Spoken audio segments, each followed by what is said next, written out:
The Union of Comoros is an archipelago located in the Indian Ocean, about 200 miles from the eastern coast of Africa.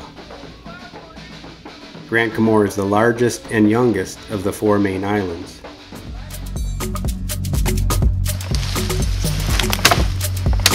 The people of the Comorian Islands began using machetes at a very young age. Still, even for them, cutting a trail through the dense Karthala rainforest to the summit of the volcano is an arduous task. The steep terrain and slippery volcanic rocks make the task extremely challenging. Saeed and Mohammed Harry have lived here on Grand Comore Island their entire lives. I arrived here on the main island of Comoros in 2016 to work as a Peace Corps response volunteer. My job was to help the Comorians build their ecotourism site located in the Karthala rainforest about a quarter of the way up the side of the volcano.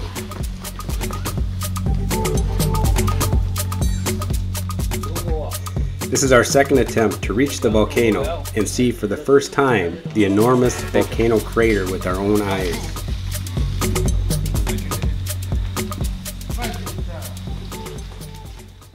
The Karthala rainforest encompasses the southern half of Grand Comore Island and is one of the largest active volcanoes in the world. The crater is 2.5 miles wide and tends to erupt about every 11 years.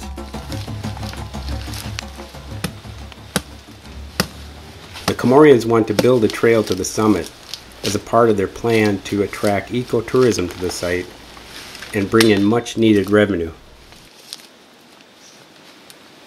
Saeed and Mohammed Harry live in the nearby village of Jumashanga. They've known each other since they were kids. Saeed has worked in the rainforest his entire life and is an expert in rainforest plants and animals. The biological diversity here is incredible. About 2,000 native plant species inhabit the Comorian Islands.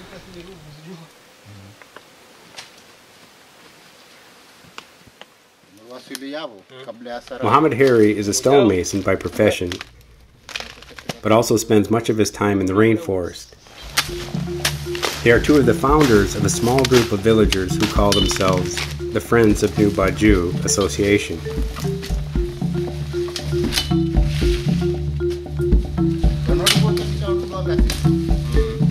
Hiking through the uncharted rainforest, it is difficult to know how far we are from the summit.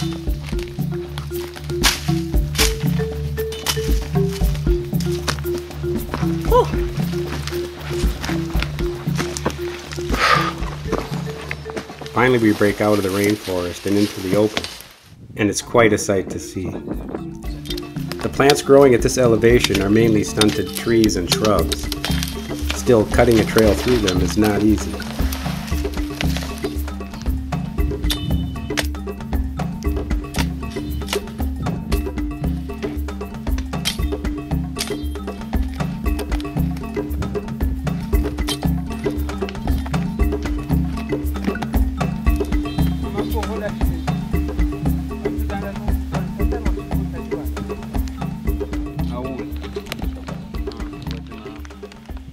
Through the clouds, we can see glimpses of the villages below. Unfortunately, time runs out on us before we can reach the summit of the mountain, and we are forced to start heading back down.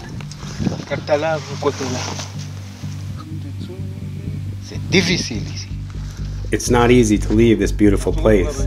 It's the first time in their lives my Comorian friends have been this far up the side of the mountain. But reaching the crater will have to wait for another day. The sun will be setting before long, and getting caught hiking down the newly cut trail in the dark and possibly rain would be a bad idea.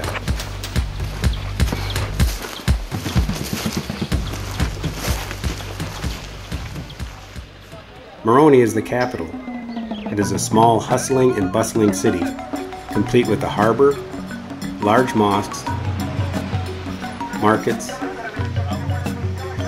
hotels, and even traffic jams.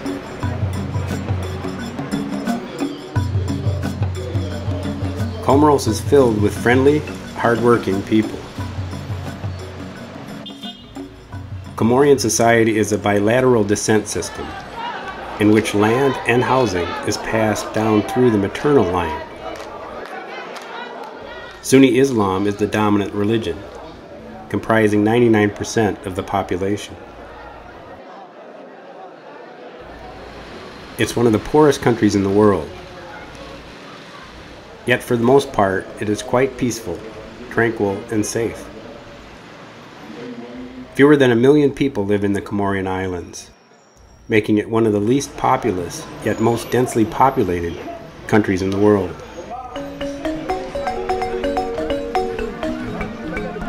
The economic outlook for Comoros in the near future is not great. Tourism remains largely an untapped resource. The islands are surrounded by beautiful coral reefs, occupied by an impressive diversity of fish and coral species. It's one of the world's largest coral atolls. However, the aquatic wildlife is threatened by the waste that flows from the rivers into the ocean, especially during the rainy season, when the dry riverbeds swell to torrents. Comoros has the potential to be a unique ecological paradise. The Karthala rainforest covers large swaths of the island and is filled with a vast diversity of plant species, almost too numerous to count. An impressive variety of wildlife species also inhabits the islands, including nearly 150 bird species and other wildlife.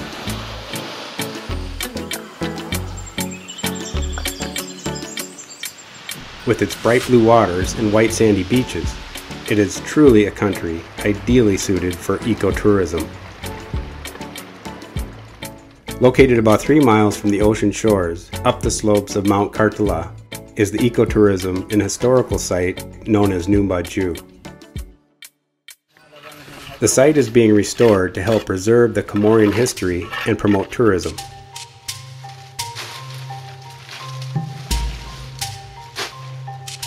During the 1880s, a French botanist named Leon Humboldt came to Grand Comore Island and founded a colonial company that oversaw several plantations and processing factories for spices and perfumes.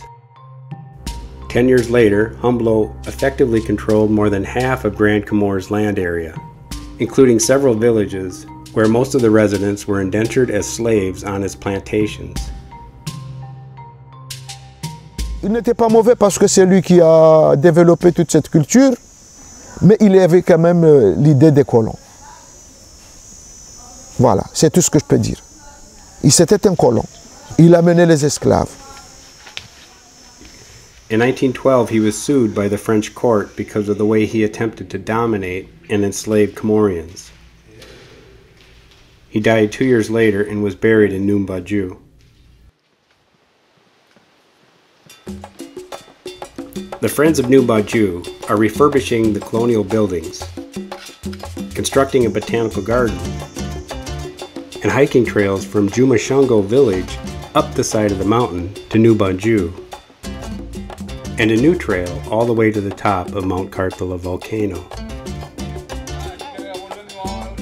The Friends of Numbaju Association was formed about 20 years ago to help restore the historical site and to create an ecotourism facility.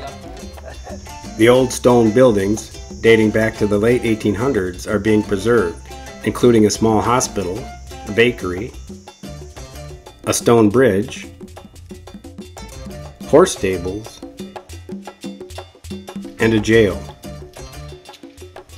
The Humboldt residence, a small rustic hotel, and other tourism facilities are being restored. A new botanical garden and a traditional Comorian bungalow are also being constructed at the Numbaju site. The members of the Friends of Numbaju meet regularly to discuss organizational matters. Today a beehive fell to the ground when a branch broke off a large dead tree. They grabbed some of the honeycombs and had a nice little snack during their meeting. One man they call Mayor, because he was once the mayor of the nearby village, always has a lot to say.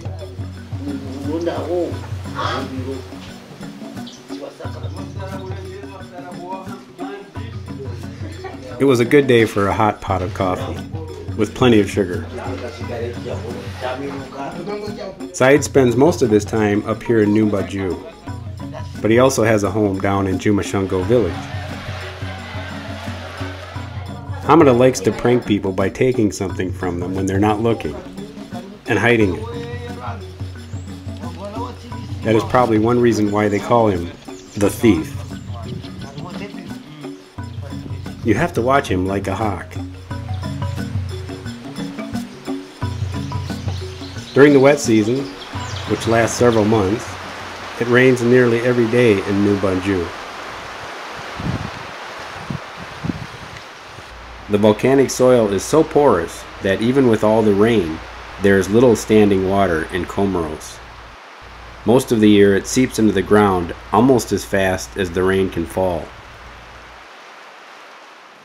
The cattle here get all the water they need from the plants they eat and from rainwater they can lick from the wet leaves. The cows, goats, sheep, and chickens are generally well cared for and are usually quite docile and calm. Cats are also common in Comoros. On the days where it rains a lot, like today, the rivers fill up with water and it's very dangerous crossing the rivers because it's very steep and there are rapids, and if you fall you could go a long ways before you could get fished out. During the mid-1900s, New Baju was the location of a large sawmill where great swaths of the Karthala rainforest was cut down and processed. The hospital in New Baju was one of the first medical facilities in Comoros. Only the thick stone walls remain.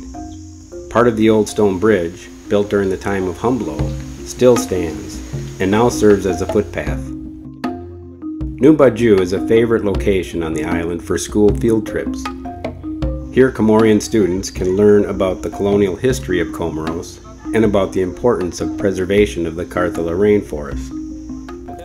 Breadfruit, which grows on trees all around the island, is a favorite staple in Comoros.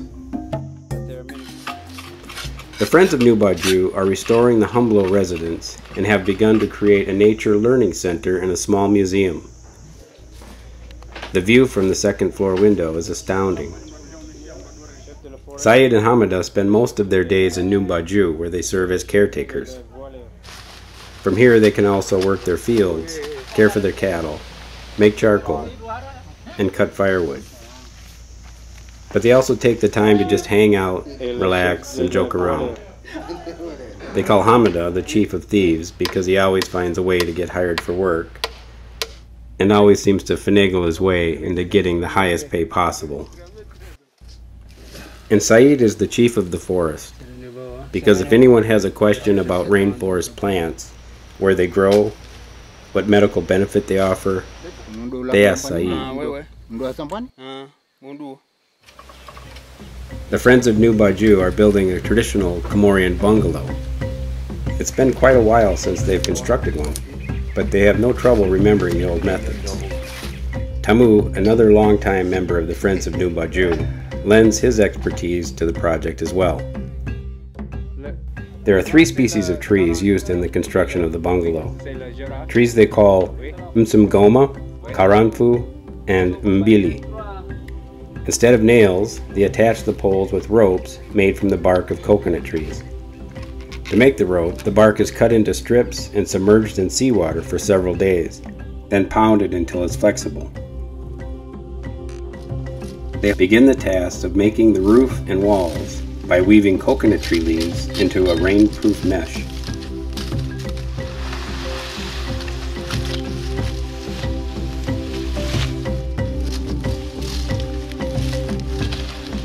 Hamada also decides to lend a hand.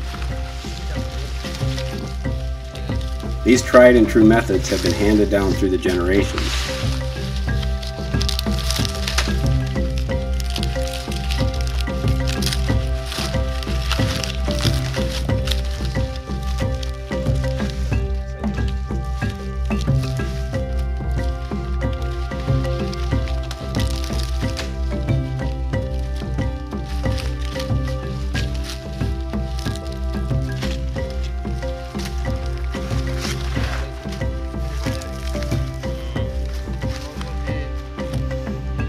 Kazi isso, Leo. Babititi leo. Ah, wewe.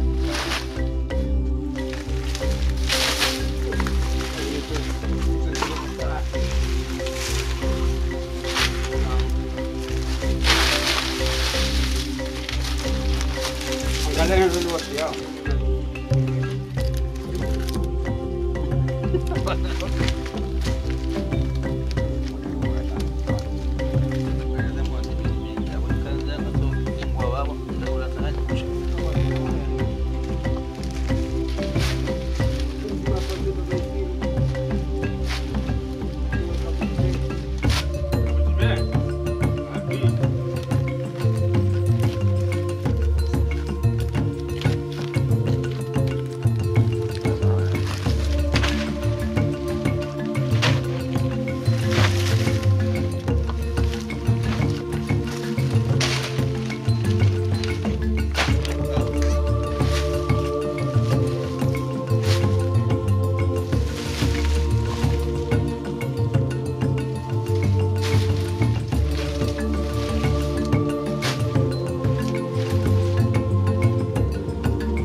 This bungalow will help teach students the old ways and help pass down Comorian traditions and culture.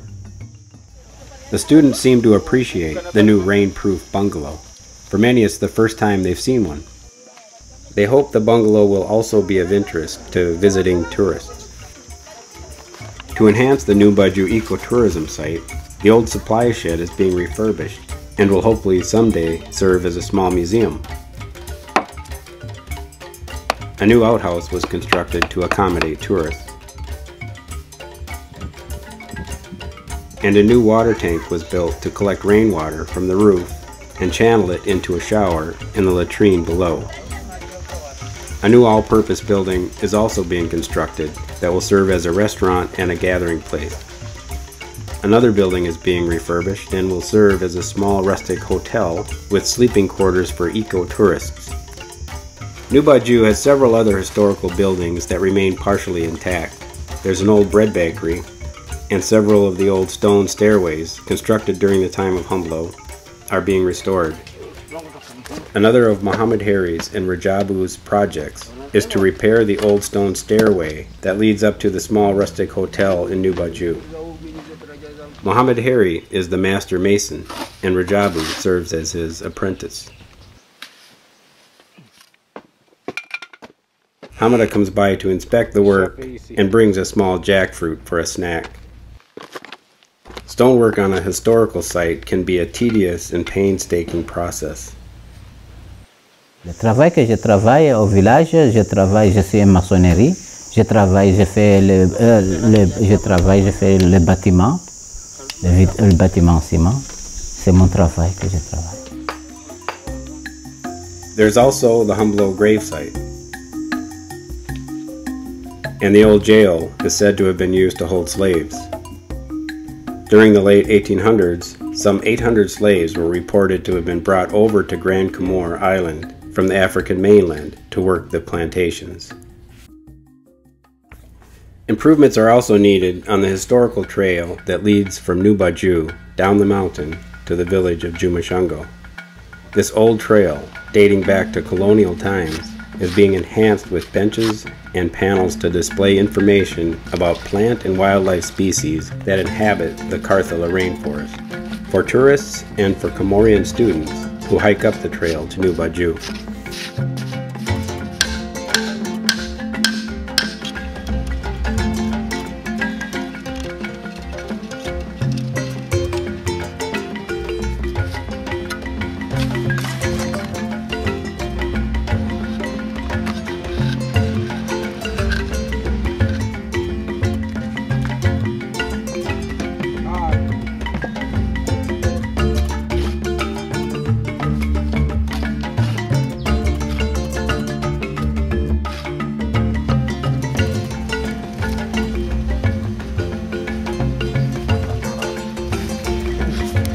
Zero. Come on. 1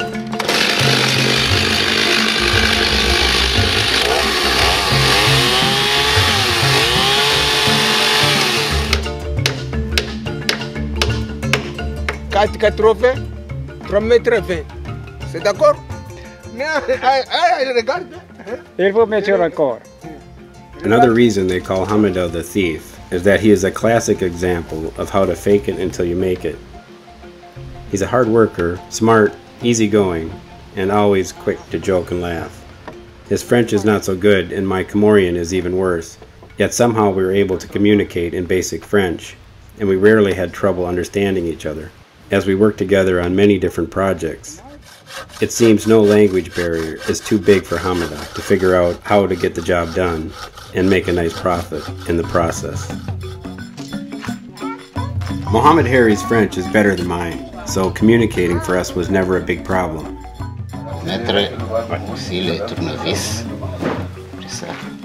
He has 2 wives and 8 children, so at times he seems a bit thinly stretched. Most Comorian children go to private schools, which puts a financial burden on families.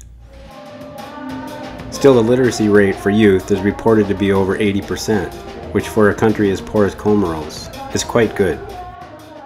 Most of the members of the Friends of New Baju were born and raised in the village of Jumashungo. It's located about a 30-minute hike down the mountain from New Baju. Jumashungo is a medium-sized village by Comorian standards, built on the southwest slope of Mount Karthala.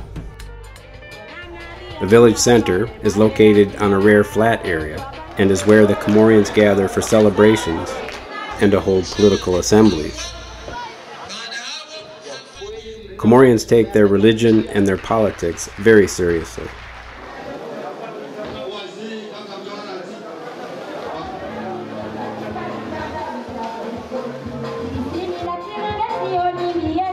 During celebrations, women do most of the dancing and singing, while the men help provide the music. The amount of rain that falls on this side of the island is quite impressive, especially during the rainy season, when the dry riverbeds become raging torrents. Most Comorians are subsistence farmers or fishermen. They grow cassava, breadfruit, bananas, coconuts, mangoes, oranges, and a wide assortment of other fruits. They can supplement their meager incomes by cutting and selling firewood, or by making charcoal. They typically raise a few cows, some goats, and chickens. So the people here are not starving. They're very poor, but they have access to food. Breadfruit trees, mango trees. I think there's more than 20 varieties of mangoes here. Some of the trees seem to be 200 years old or more. I can walk up from the village. It takes me about half an hour to walk from Jumashungo to New Baju, and I could eat 10 different things. They have coffee plants, they have chocolate, cocoa plants, they have orange trees, coconuts, and the people are extremely friendly and are very impressed, even if I can speak just a few words of the Comorian language. In general, Comorians outside of the capital city do not tend to have a strong nationalist identity. Many seem to have more loyalty and affinity for the village where they grew up than the country as a whole. The volcanic islands of Comoros are relatively young, and many areas have little topsoil. So the charcoal pits here often are built above ground. Charcoal is an important source of income for Comorians. At first glance, it seems highly detrimental to the health of the rainforest. However, Comorians have learned ways to mitigate the impacts, and perhaps even help the forest to rejuvenate. The Friends of New Baju know to only use certain tree species when making charcoal. La première espèce qu'on utilise pour le charbon, il s'appelle Mtsongoma. Et le deuxième qui fait le fagot, c'est ce qu'on appelle Mbera. Ouais, c'est les deux arbres qu'on utilise pour faire le fagot et le charbon. Si on coupe le Mtsongoma et le Mbera, les autres arbres peuvent pousser. Ouais. the species they call Embera are so prevalent and grow so quickly in disturbed areas that they tend to crowd out other less plentiful rainforest tree species. By cutting down and using the more prolific species to make charcoal, they are opening up space in the rainforest for other less plentiful species to grow. Over the past 20 years, the Comoros Islands have had one of the fastest rates of deforestation in the world, caused mainly by cutting trees for firewood. Less than 1/6 of the land remains forested. Mungwe mirisha hatabu mana hazingio hule. Mwanzo haziza udokoma mapesa ni usiku za biashara na Johanza.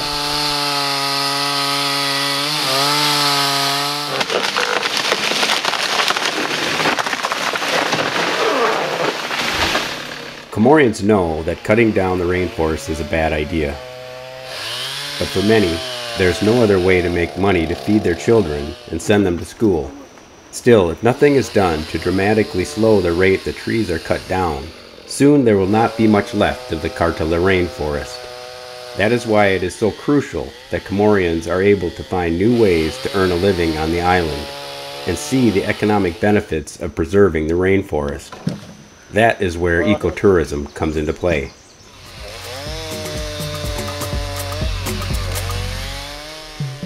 Another priority of the Friends of New Baju is to construct a botanical garden. The first step is to designate the borders of the new garden and begin the process of clearing out the notorious invasive species known as Xingzhu. This plant is the most prolific, fast-growing, and hard-to-eliminate plant imaginable. Fortunately, students from the Jumashungo village are willing and able to lend a hand.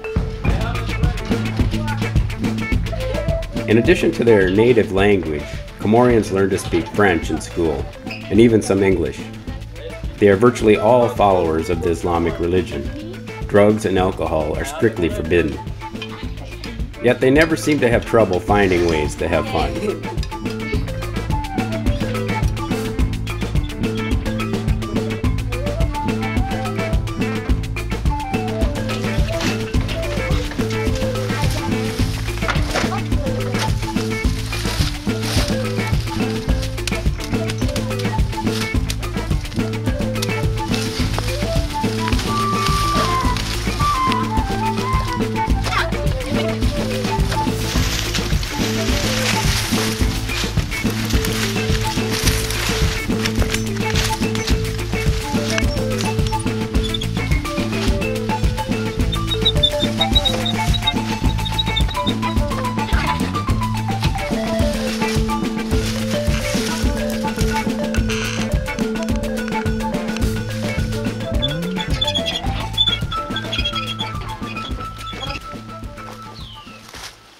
Once the borders of the botanical garden are marked out, and enough of the Xingzhu is removed, it is finally time to start transplanting trees. The plan is to plant fruit trees along the borders of the garden and rainforest plants in the interior. Many of the fruit tree species can be relatively easily transplanted. However, rainforest tree species prove to be much more difficult to transplant and get to survive. There's a learning curve here, and a certain amount of experimentation is necessary to find out what techniques are most effective.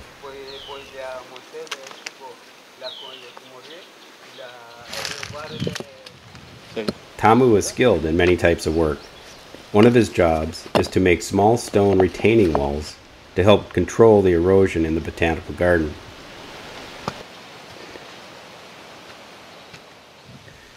Saeed's son also lends a hand.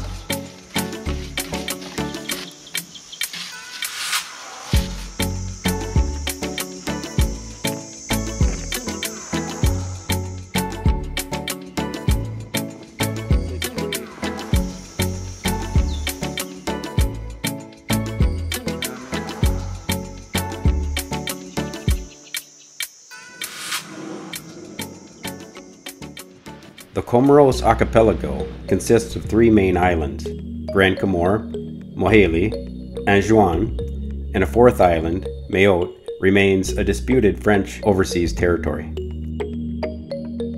Moheli is a short flight or ferry ride southwest of Grand Comore. It is less populated, but every bit as beautiful. Moheli is the smallest of the Comorian islands. Its capital is a quiet town called Femboni.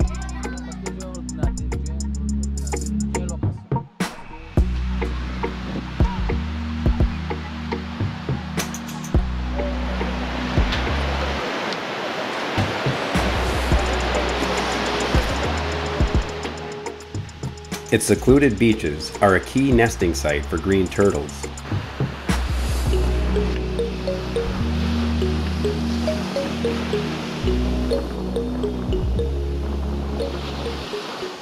Inland, you'll find an impressive diversity of bird species,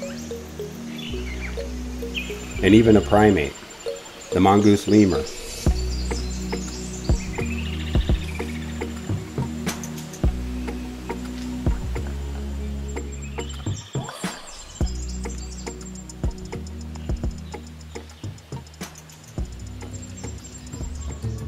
The island of Anjouan is even less populated, and arguably the most beautiful and pristine of the Comorian islands.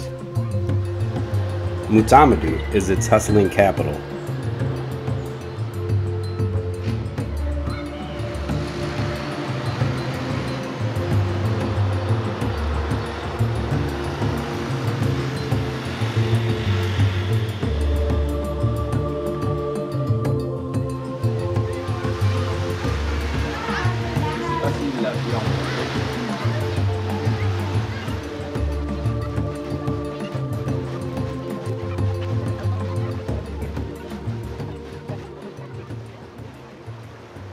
Back on Grand Comore, the time was short before the rainy season would be upon us. If we were going to be able to finish cutting the trail to the summit of Mount Karthala, we would have to make a try for it soon. Finally, the preparations are finished and the day arrives. We get an early start and make our way to the trailhead.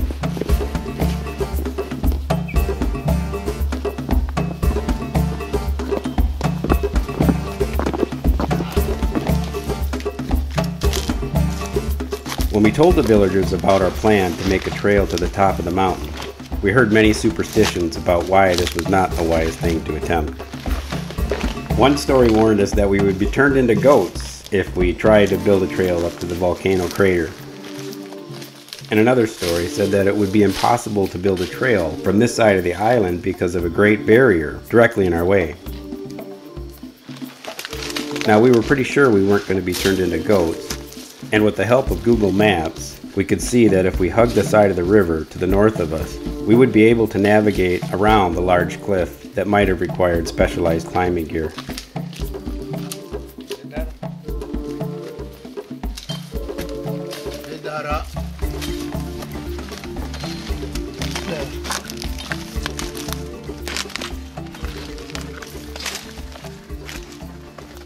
A short way up the trail, Mohammed Harry stops to point out some medicinal plant species he noticed growing along the path. C'est quoi ça? C'est quoi ça? Ce qu'on appelle dara, c'est la médecine de ventre. Pour mal le ventre? Ouais, si tu as mal le ventre, tu peux manger. D'accord. Ouais. It seems that nearly every rainforest species has some medicinal quality.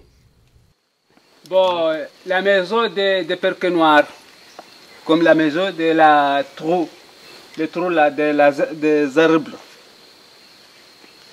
Le bon dit, oui. Les kaya. Kaya Comorosis, les scientifiques. Non, Ah, Kaya Comorosis. Ah, les scientifiques. Ah, il y en a ça dans le jardin, oui. Oui. Qui est grand, n'est-ce pas? Oui. Unundo la hulampani? Ah, oui. Undo asampani? Ah, undo. Ewa undo ashongo dunda uno. Oui.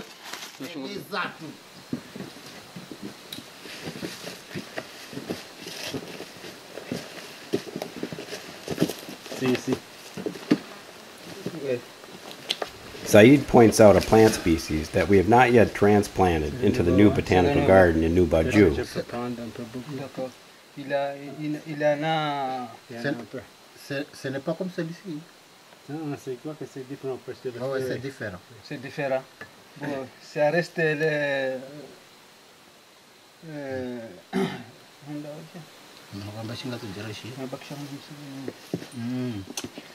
D'accord. Ça entre dans la forêt. Ça reste à la forêt. Mais ça peut vivre dans le jardin? Je ne sais pas. On ne sait pas. On va essayer. On va essayer. D'accord. Bon, tu la connais là? Oui, il y en a ça dans le jardin aussi, maintenant. Ah ouais, d'accord. Il y en a. Les bits? Ah, c'est biti? Bits, ouais, petit kizungu. We decide to leave it and bring it back with us on our way down. Ouais, ouais.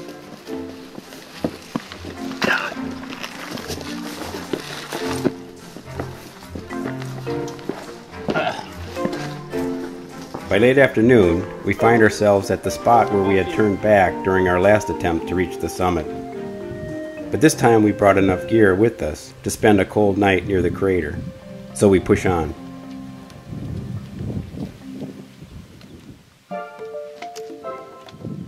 Une heure de temps jusqu'à Karthala ou bien? Moi, je pense que c'est 1 heure de temps. 1 heure de temps. Ouais, il a continué. Il reste le grand fleuve. Le grand fleuve. Finally, we reached the summit of Mount Karthala. The crater is immense, almost 3 miles long and a mile wide.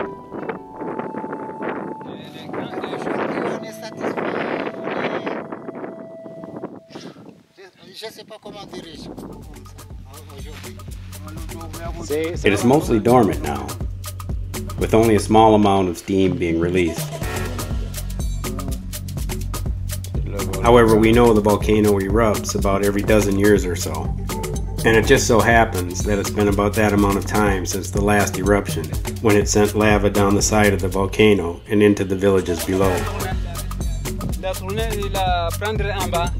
C'était le premier, le volcan restait là, après ça, il va sortir vers l'autre. The next morning, we explore the area around the crater ridge. Then, unfortunately, soon it's time to start heading back down. Saeed and Mohammed Harry want to plant a red flag near the summit in the hope that they will be able to see it with binoculars from the villages below.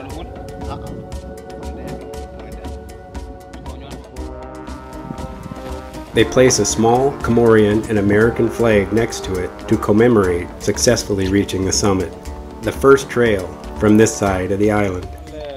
Le drapeau des États-Unis et le Comorien. On a fait pour voir si nous sommes à Mitsuje ou à Hambourg, tous les Hambourg, on peut voir là où il y a le chemin. C'est pourquoi nous avons fait le drapeau comme ça. Saeed and Mohammed Harry agree that this was a very good day indeed. With the sun already getting low to the horizon, it is time to head back down to New Baju.